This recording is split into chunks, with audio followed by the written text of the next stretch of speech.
Welcome to the PAGCAST, where we provide regular interviews with pharmacy leaders, entrepreneurs, and members of the Platform Alliance Group. We cover the key challenges, opportunities, and practical solutions for pharmacy leaders. The pharmacy industry is a dynamic and vital part of the healthcare industry, impacting the lives of millions of Australians. But we know that success in this ever-evolving landscape requires more than just a prescription for medication. It calls for a unique blend of knowledge, adaptability, and a vision for the future.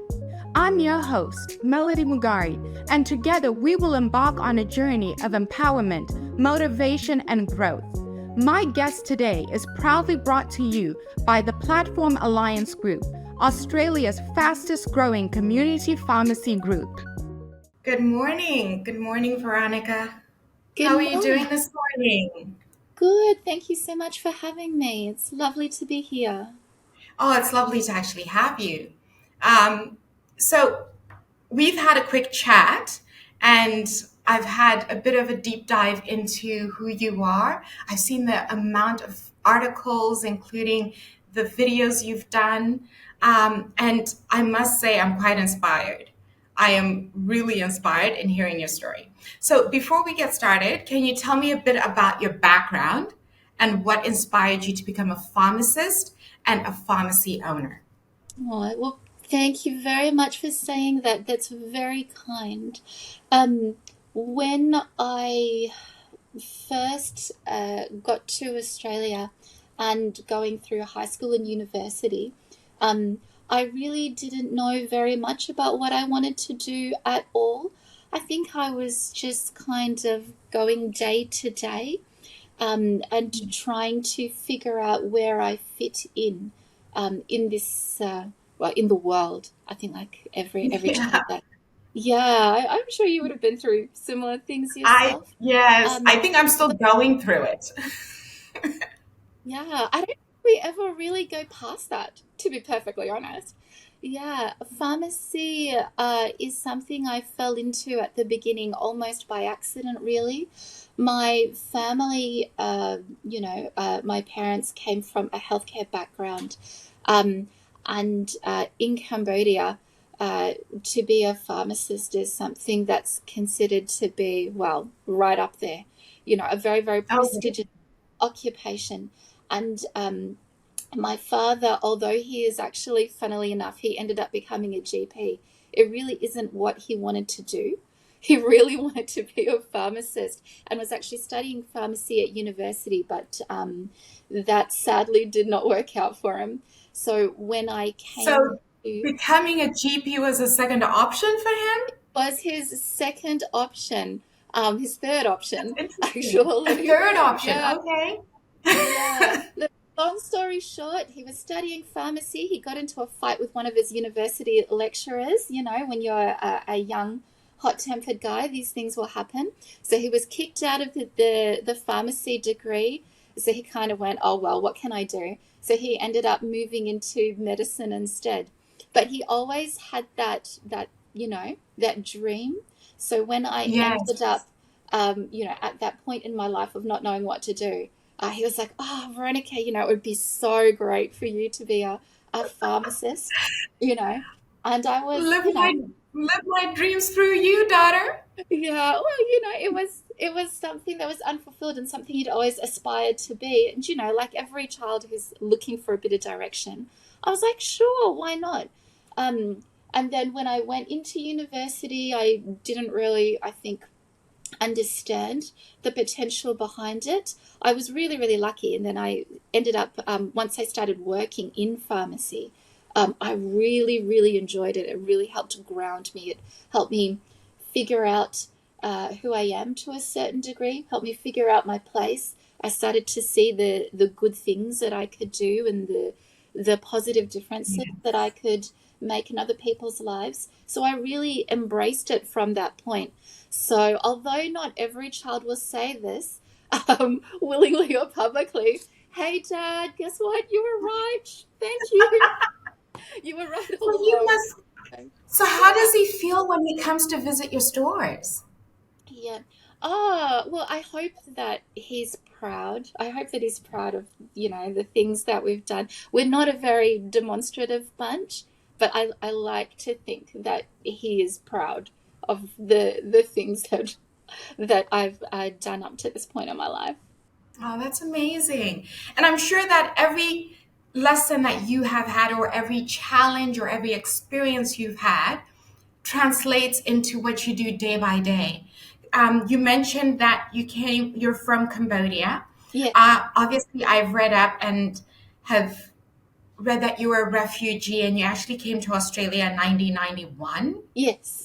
And since then, you got a scholarship into a private girls' school and you graduated from the University of Sydney in 2004 and became a registered pharmacist in 2005. Um, But that journey from, oh, is that correct? Yeah. yeah. To be honest That with you, I journey, don't remember. I feel almost as though you're referring back to the distant past. it's true what they say that pharmacy is actually a vocation. It It's not a absolutely profession, it's a calling. It absolutely is. I think sometimes, especially in recent times, it's become obvious that it really has to be in order, in order sometimes for us to be able to deal with some of the things that we have to deal with. Hey, you wouldn't do this Yes, just for definitely. kicks. But yeah, but gosh, that was a long time ago indeed. My 12-year-old would be rolling her eyes around about now. 2005, Mom, as if. So, since Yeah. graduating and becoming a registered pharmacist, you became co owner of a store. Could you tell me a little bit about the store that you own and subsequently another store that you purchased after that? Because you are actually a Platform Alliance group member. So, tell me about the two stores that you own. Right, so it's a little more complicated than that. When I graduated university, I was really, really lucky to get an internship, the internship here with a preceptor by the name of Lynn Bronger, who was really, really, and who still is today, really, really smart, really, really cluey woman. And she really believed in giving her pharmacy interns the best experience, the best learning experience that she possibly could. So there were a number of different pharmacies that she and her husband John owned, in regional Australia, in the Hunter Valley and Newcastle, and also in metropolitan areas in Chullora, a few other places. And she rotated me through all of those different stores. So I had several months working and learning and absorbing everything that I could in all different places.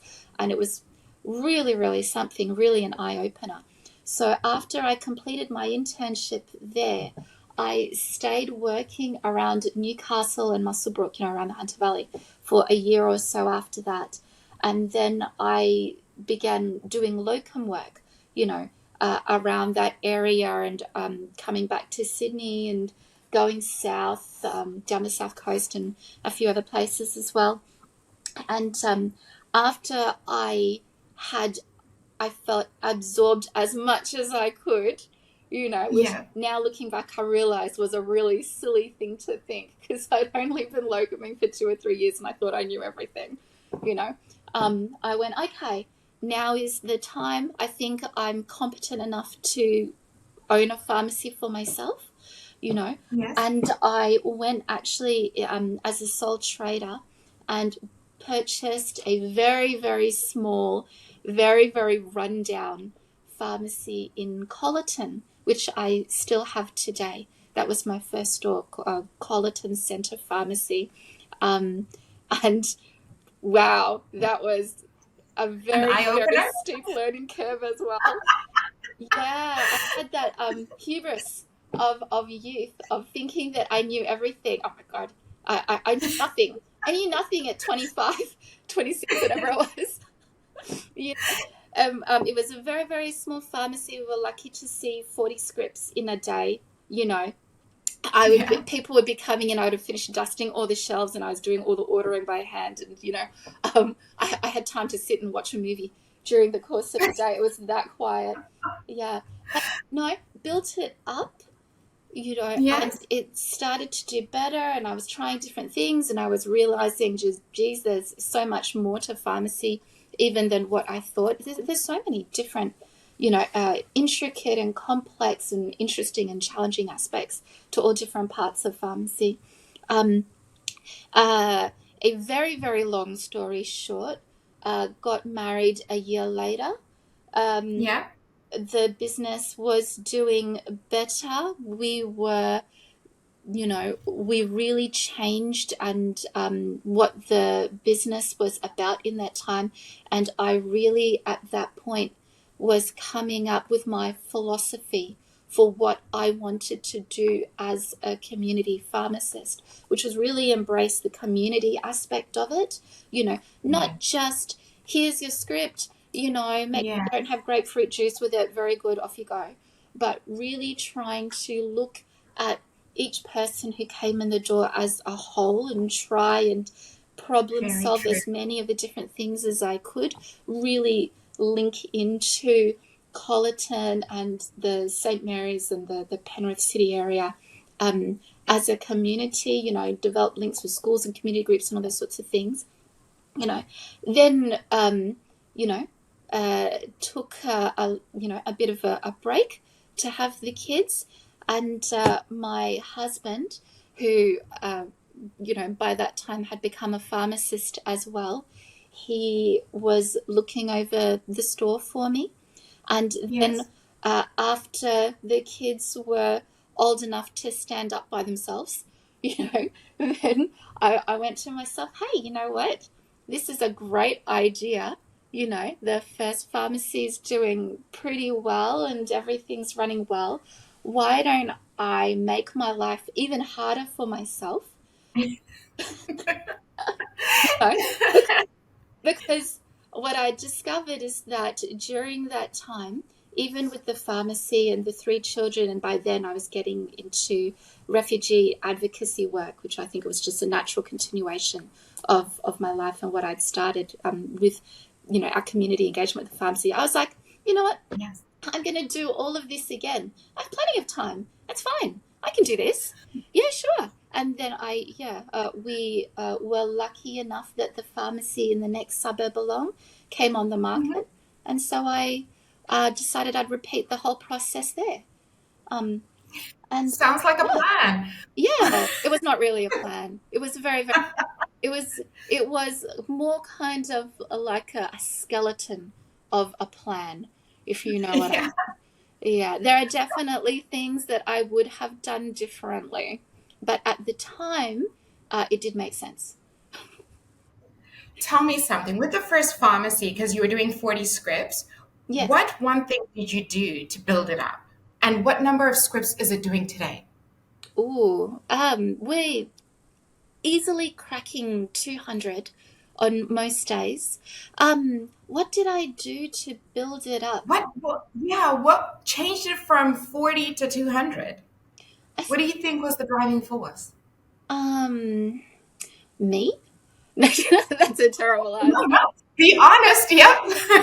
Go ahead. Yeah. Let's be honest, because I know that people who are listening to this podcast, I'm sure that they want ideas on what they can do to build up their own professional careers. But when I say me, I don't mean it's just because I'm just awesome. I think it's because I had spent so much time learning and embracing different aspects of pharmacy that I really had developed a strong understanding of what I was good at and what I'm rubbish at, of which there are many things.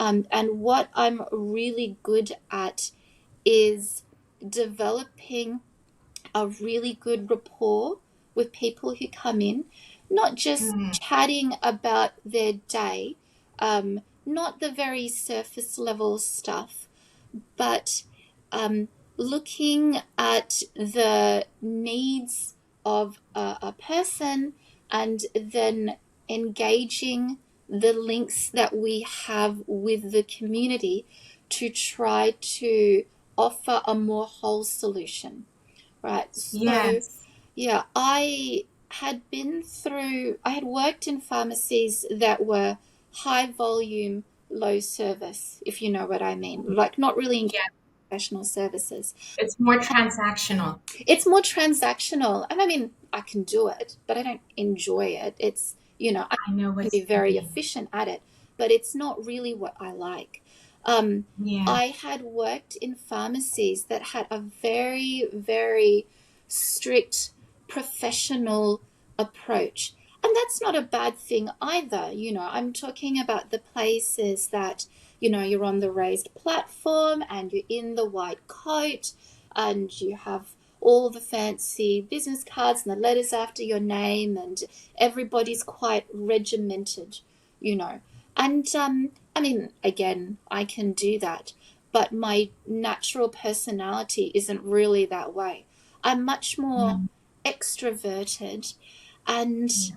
I've always been a little uncomfortable with the idea of the first role of the pharmacist as being a gatekeeper, the gatekeeper of medication, of medicine. I mean, that's also true. It's very, very important. But I feel as though sometimes it's overemphasized in what we do. I think the reason we became so successful was because we wanted our pharmacy to be focusing on patient advocacy. We're here, you know, trying to help you solve your problems. So if you come in and you want this, and for whatever reason, and a very good clinical reason, I have to say no, then I don't just say to them, no, you can't do this. Out you go, or no, you can't do this. If you want anything else, go talk to the doctor.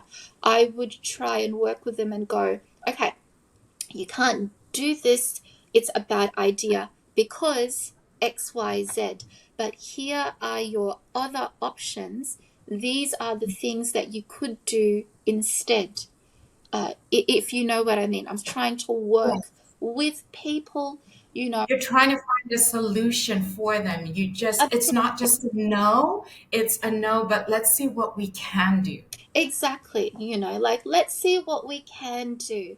Oh, you can't get into the pain clinic for this period of time. They've got this much of a waiting list. Yeah, that's a problem, and these tablets that the doctor is giving you aren't doing a complete job.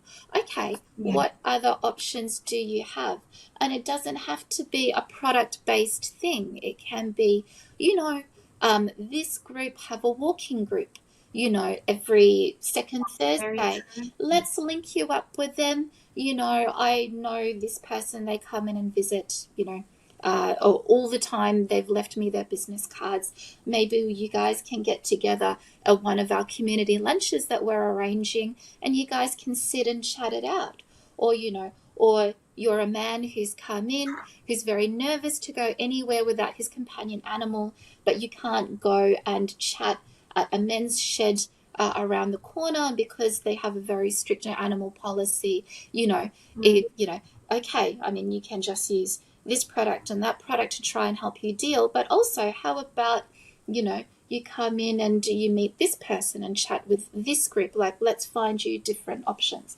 We would. So you actually you connect the patient to the community as well. I really, really try. I'm a really big believer in you can't be a whole person on your own. I feel like the community part of the two words community pharmacy is just as important a strength as the word pharmacy. And it should Yes. be overlooked. And I feel that quite often it really, really is.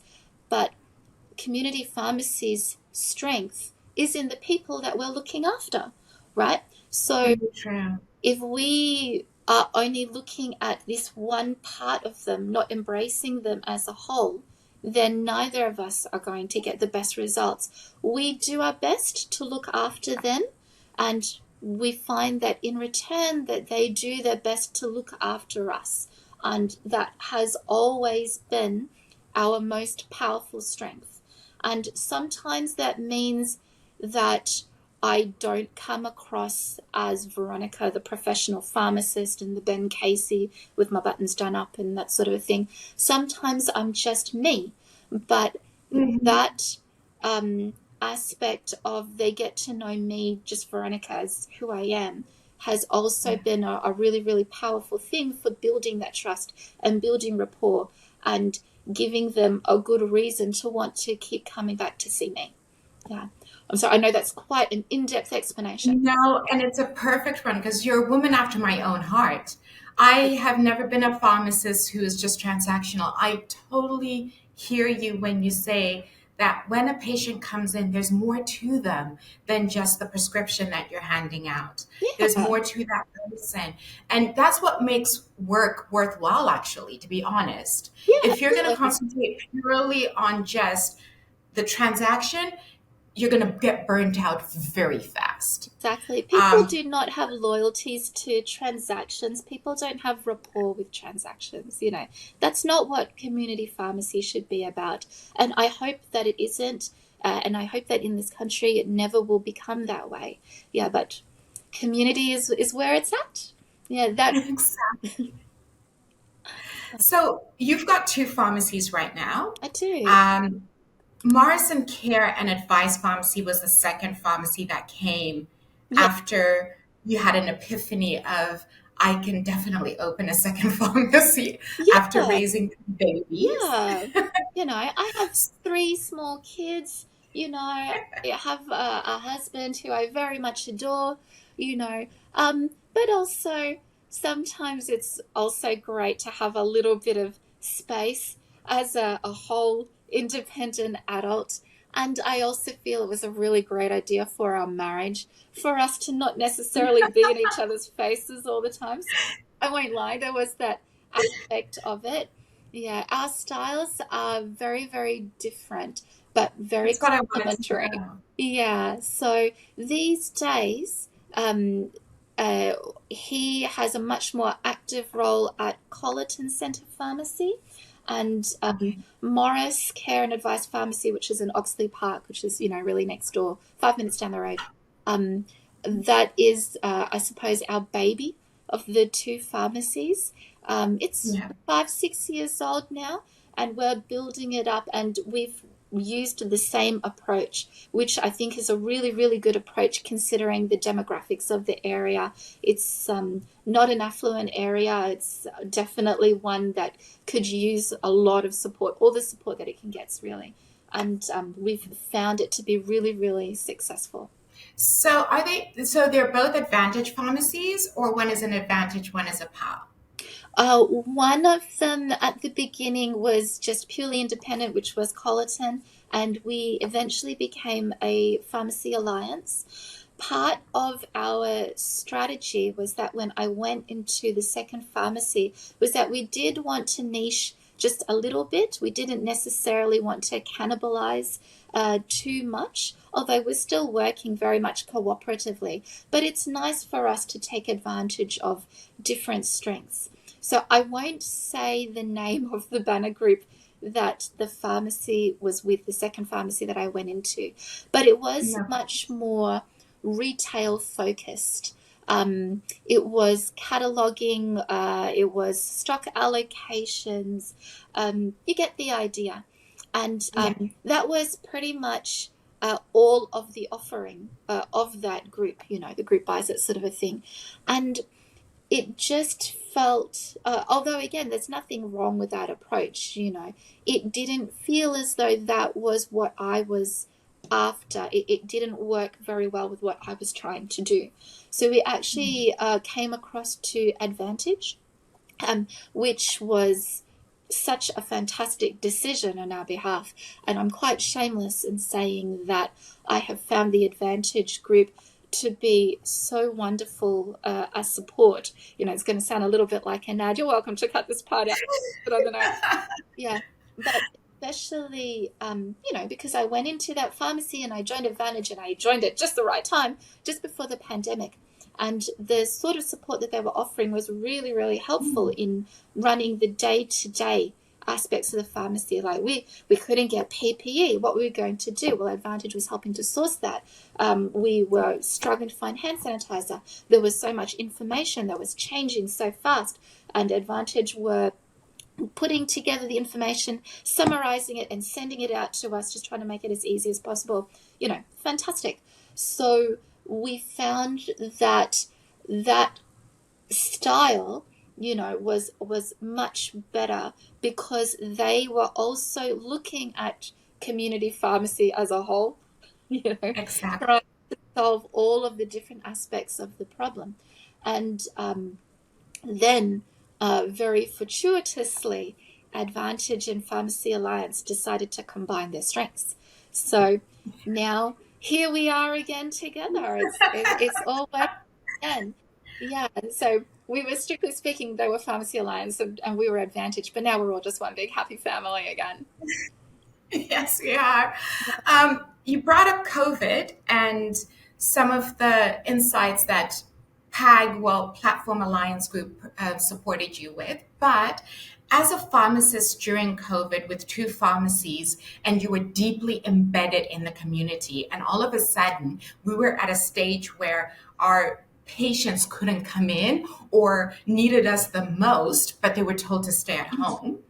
What insights did you how did you change? How did you adapt? Did you have to change to adapt your model for pharmacy to accommodate all of the regulations that were happening? Did you have to sort of pivot a little bit? What did you learn from the pandemic? I just learned to work hard, let me put it that way.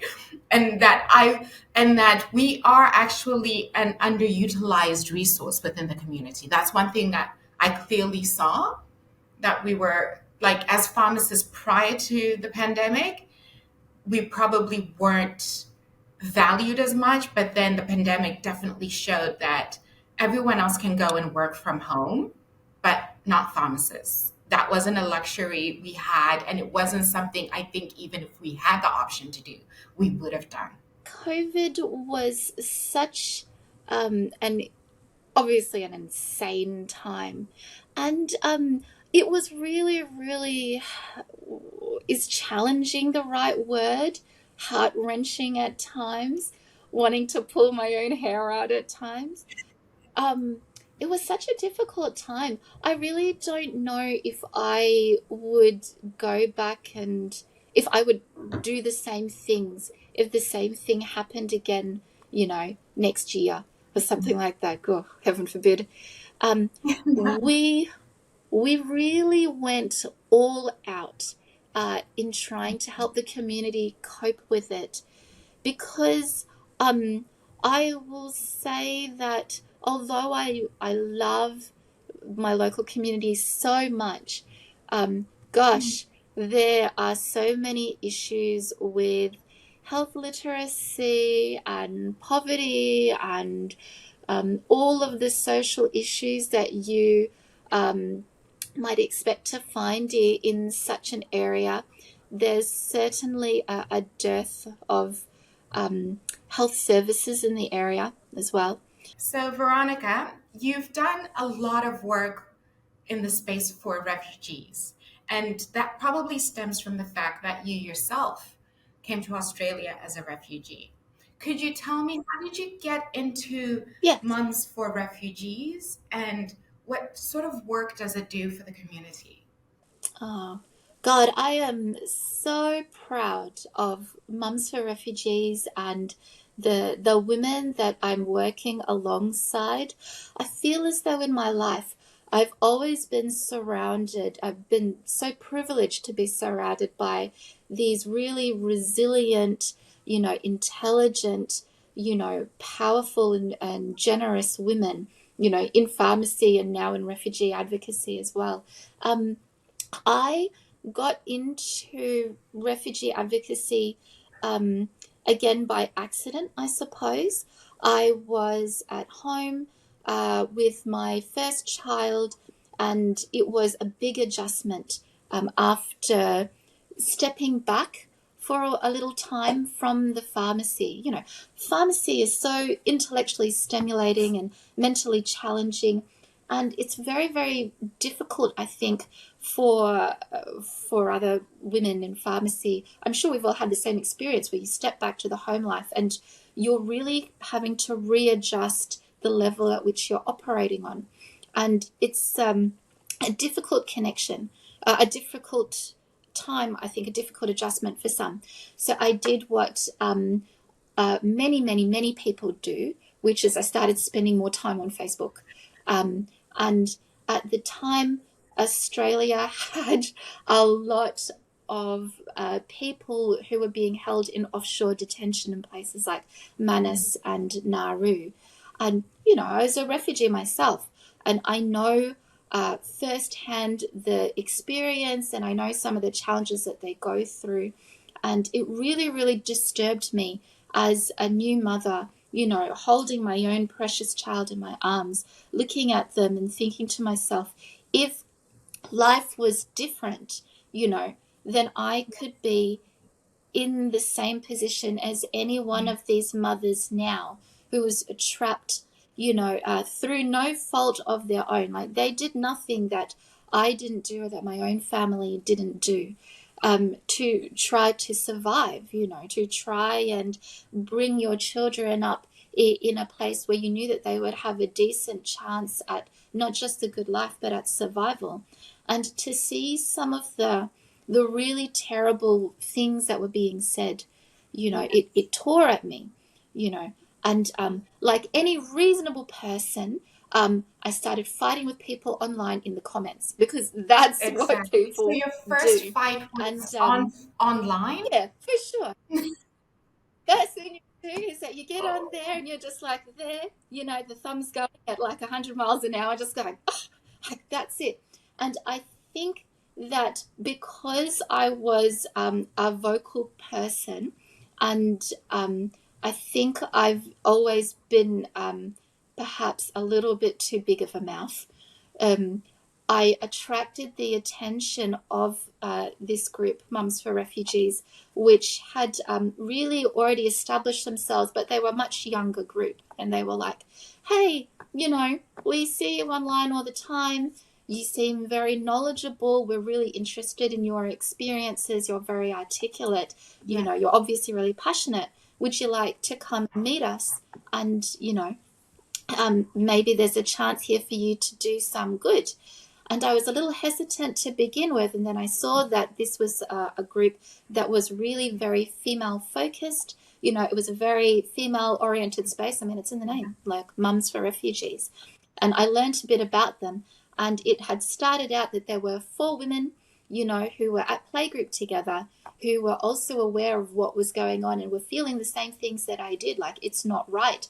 There's other women out there, who, there's a boy that's fallen over and broken his arm and he can't get medical treatment. They're having to shower with their families in open spaces with guards watching them. It's not right. They were like, you know what, we're tired of talking about our handbags. Like, let's get together and start up this group and do something about it. So at their invitation, I joined them, and, fast forward to all of these years later, we have really, really taken off. So many like-minded women have joined us, and we've made sure that it's a safe space for them to join us with their children. We are not going down the street throwing things or kicking cans. We are meeting politicians, talking to them, with our family, going, they are mothers and we are mothers, and we're all human. We all bleed the same. We have the same cares and concerns about our children. We feel strongly this. We are running now play groups for other women, refugee women and asylum seeker women, where they have the chance to meet and talk and practice their English while their children are being watched. We are working with amazing pro bono legal justice groups like the National Justice Project, who are doing free healthcare and refugee advocacy legal cases pro bono for people. We are fundraising. We're visiting people in detention. We are getting out and talking about policy. So many different things, so many different aspects We're working with other groups where we're taking goods and donations. People were giving us wonderful clothes and hampers. There's a food bank service, the Mama Penny mobile food pantry, where people can come once a week, and for no cost or like a voluntary gift of $5, they're going home with a big box of $150 worth of whatever they need: fresh food, fresh fruit and vegetables, nappies, cooking oil, sugar, flour, whatever they need. Yeah. So many different things, so many different aspects to it.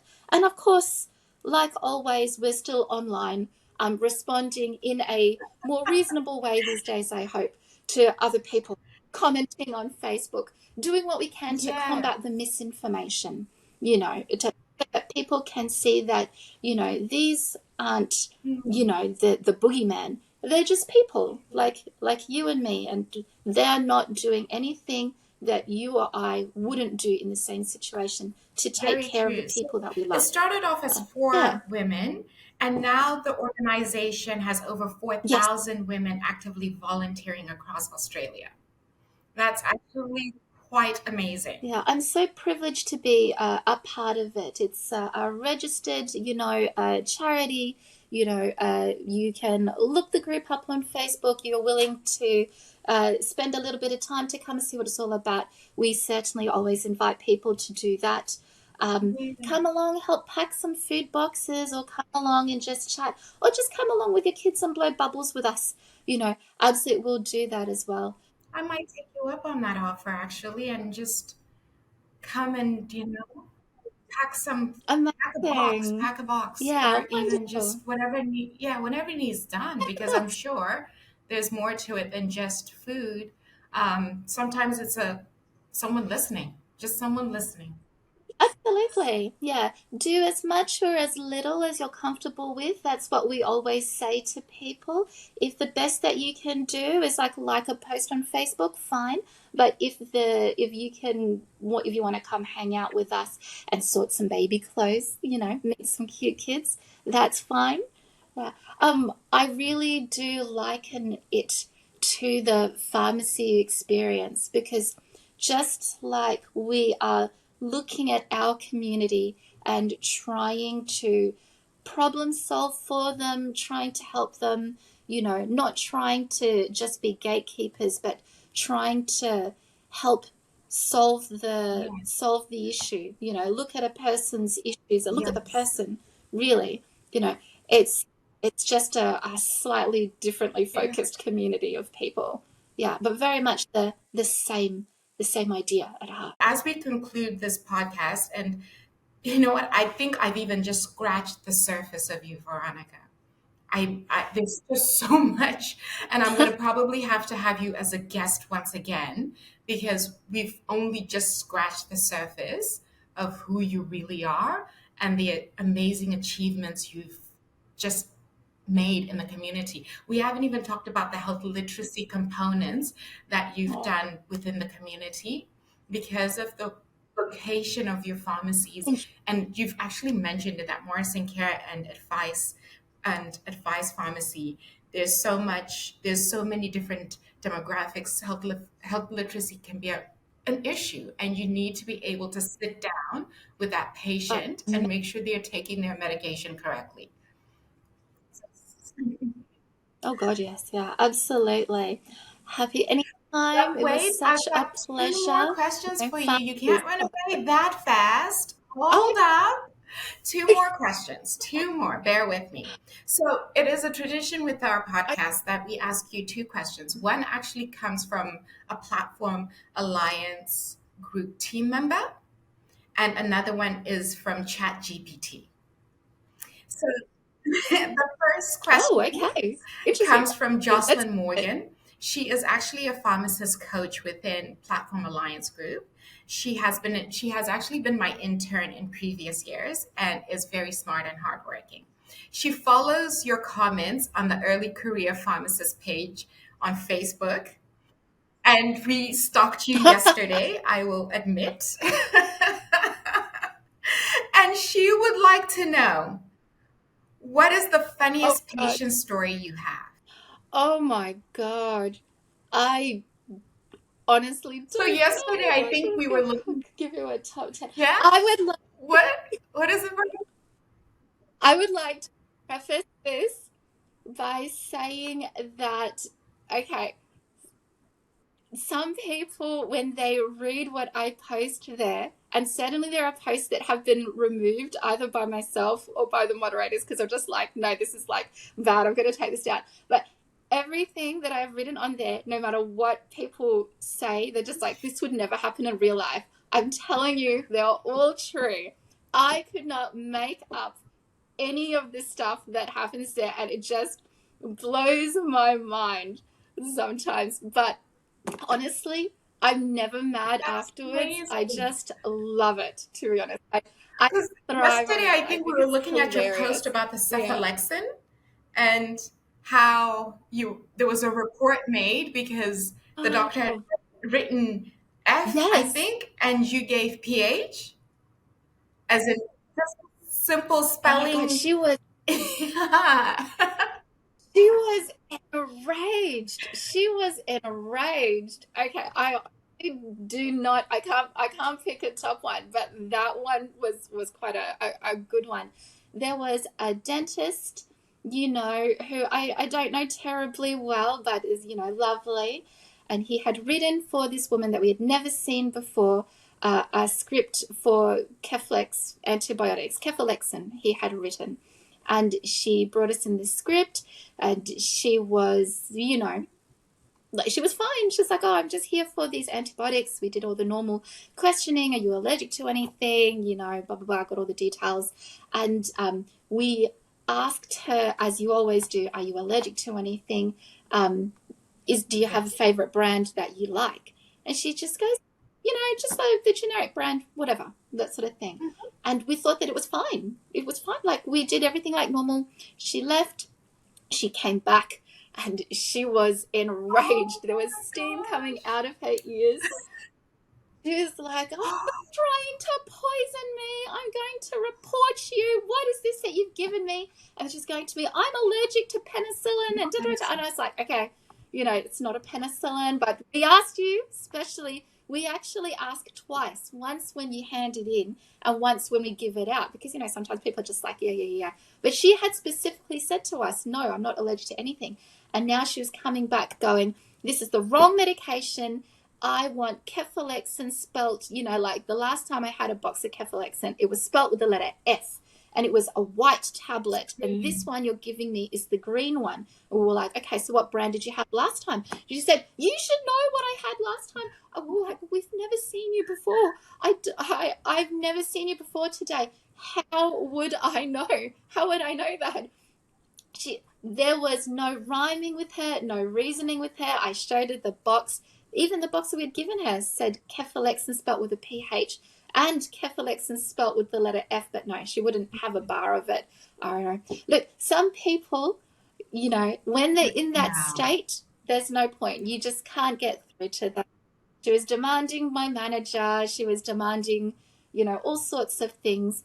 And I think possibly because, I'm 5 foot tall, and possibly because, like the majority of the pharmacy profession, I'm female, there is an assumption that the tall guy in the corner, the dispense tech, is actually the manager. So I think she was demanding to speak to him. And as always, one of the great joys of my life, to be able to spin around in a circle and I am go, the manager.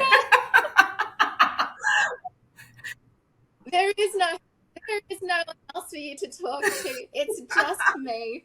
Good luck. You clearly don't want to talk to me anymore. I will Yeah. not be engaging in this anymore. Have a lovely life. If you need any more information, like, you can look it up online. Thank you so much. You can't But speak as to a women in that pharmacist, state. Yeah. one No, thing I there think are I've some. learned as a pharmacist throughout the years is you can't take things to heart. Sometimes it's pure lack of knowledge, and you just have to put it down to lack of knowledge. Because if you take it on board, it will just eat you up. It's not a Yeah. reflection on you, it's a reflection on that person's mental state.